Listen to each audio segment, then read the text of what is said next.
शुरुआत कर रहे हैं मध्य प्रदेश की खबर से, जहां खरगोन में रामनवमी के दिन जो शोभा यात्रा निकल रही थी उस पर पथराव और उसके बाद भड़की हिंसा के दूसरे दिन प्रशासन का बुलडोजर चलता रहा। शहर में 3 दिन से कर्फ्यू लगा हुआ है, जिस पर आज फैसला हो सकता है। अब तक आपको बता दें 95 आरोपियों के खिलाफ मामला दर्ज हो चुका है।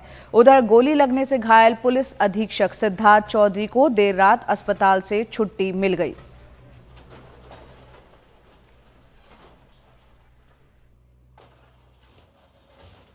पर ऐसा क्यों हो रहा है कि सिर्फ मुस्लिम लोगों को ही निशाना बनाया जा रहा है? क्या हिंदुओं की पत्थरबाजी नहीं? अरे बचाव में कोई क्या कर रहा है ये अलग बात है, हमला किसने किया वो मूल बात है। राज्य सरकार पर जरूर आरोप लग रहा है कि वो एक धर्म के लिए काम कर रही है।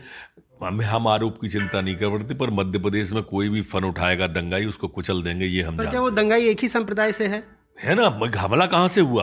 आपकी सरकार में मुस्लिम भी न्याय की उम्मीद कर सकते हैं अगर उनके खिलाफ जागृति? अगर ऐसा हमले करेंगे तो बिल्कुल ना करें, और नहीं करेंगे शांति से रहेंगे तो सब प्रेम से रहेंगे। और खरगोन में ही हमारे सहयोगी अनुराग द्वारी मौजूद है, सीधा उन्हीं का रुख करते हैं। आप अनुराग वहां पर मौजूद हैं, हमने देखा बुलडोजर की तस्वीरें आ रही हैं, एक बुलडोजर कल्चर जो निकल पड़ा है, हमने देखा उत्तर प्रदेश में, अब यहां पर मध्य प्रदेश में दिख रहा है। आपसे समझना चाह रहे हैं, बुलडोजर की जो कार्रवाई चल रही है, जिन लोगों के खिलाफ जिनके घर तोड़े जा रहे हैं, क्या उनको पहले नोटिस दिया गया है? और दूसरा, ये जो कार्रवाई हो रही है, ये अवैध घर है इसको लेकर हो रही है या ये पत्थरबाज थे, आरोपी थे, उसके खिलाफ ये कार्रवाई है? देखिए, अगर कोई पत्थरबाज और आरोपी है तब भी कानूनी तौर पर तो उसके घर पर यूं ही बुलडोजर नहीं चलाया जा सकता जया। ऐसे में प्रशासन का तर्क यही है। चूंकि आपने बात की है तो मैं आपको दिखा दूं, हम अभी जो बस स्टैंड इलाका है खरगोन का वहां हैं और आप मेरे सामने देखेंगी जो कार्रवाई हुई है।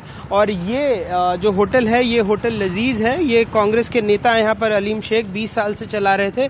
और कल ही जो इस इमारत का आगे वाला हिस्सा है, आप देखिए, अब आगे वाले हिस्से को ढहाने के बाद क्या होटल में कुछ बच सकता है? तो इनका कहना है, प्रशासन का तर्क यह है कि इसकी रिहायशी अनुमति लेकर के इसका व्यावसायिक इस्तेमाल किया जा रहा था। अब 20 साल से ये होटल चल रहा है, बगल में बस स्टैंड है, और उसके बावजूद इसको ढहाया जाना कल जो 20 साल से जो पुराने कांग्रेस के पार्षद हैं अलीम शेख, तो ये अपने आप में कई कहानियां बयां करता है।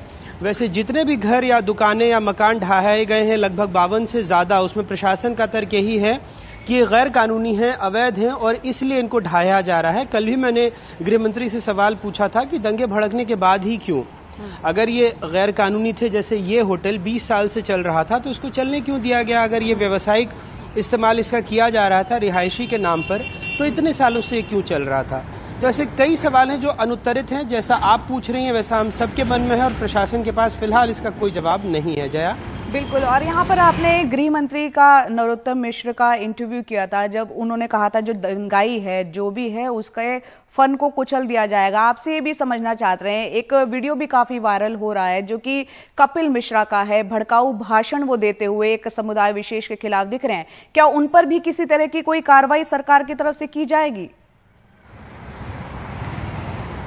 देखिए, मैं थोड़ा आगे चलता हूं और आपसे बात भी करता रहूंगा और दिखाता भी रहूंगा कि कैसे यहाँ पर जो जनजीवन है सामान्य हो रहा है। कुछ लोग अपनी दुकानों के या अपने घर के बाहर अखबार भी पढ़ रहे हैं।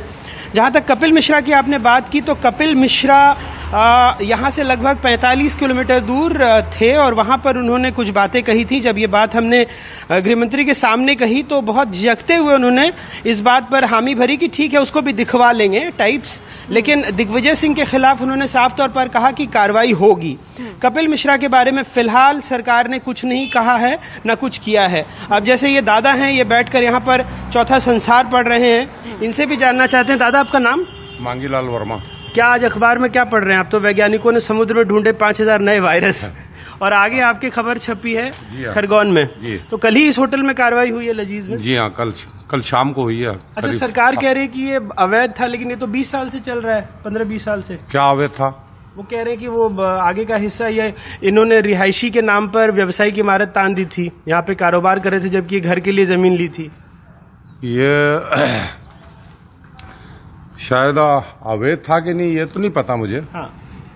बाकी बनी हुई दुकान तो थी 15-16 साल से। जिस दिन दंगा हो रहा था आप इधर ही थे क्या? हाँ हम तो इधर ही थे ना, इधर क्या दंगा हुआ? इधर नहीं हुआ इधर था। कुछ नहीं हुआ? हमें कोई जानकारी आपको नहीं, कोई जानकारी नहीं मिली? दंगे की कोई बस जानकारी आपको उसके बाद ये दुकान हमें तो करीब करीब 8 साढ़े 8 बजे पता लगा अच्छा कि कर्फ्यू लग गया है, 144 लग गई है। अच्छा ऐसा। अभी क्या कोई दिक्कत आ रही है दूध मिलने में? कल थोड़ी दिक्कत थी। हाँ अभी दूध वाले आते हैं, दे आ जाते रहे हैं। अखबार भी मिल गया आपके हाथ में? अखबार भी मिल गया।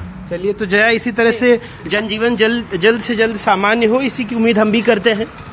लोगों के हाथों में अखबार आने लगा है। दूध की एक बड़ी ज़रूरत है, वो कल थोड़ी सी दिक्कत लोगों को आ रही थी, आज वो भी मिलने लगी है। और उम्मीद ऐसे ही करते हैं कि जिस तरह से सवाल कपिल मिश्रा को लेकर उठाए जा रहे हैं, यहाँ से लगभग 40-45 किलोमीटर दूर थे, तो सरकार उनके भाषण को सुनने का वक्त निकाल ले और अगर उनको कुछ आपत्तिजनक लगे तो उन पर भी कार्रवाई हो।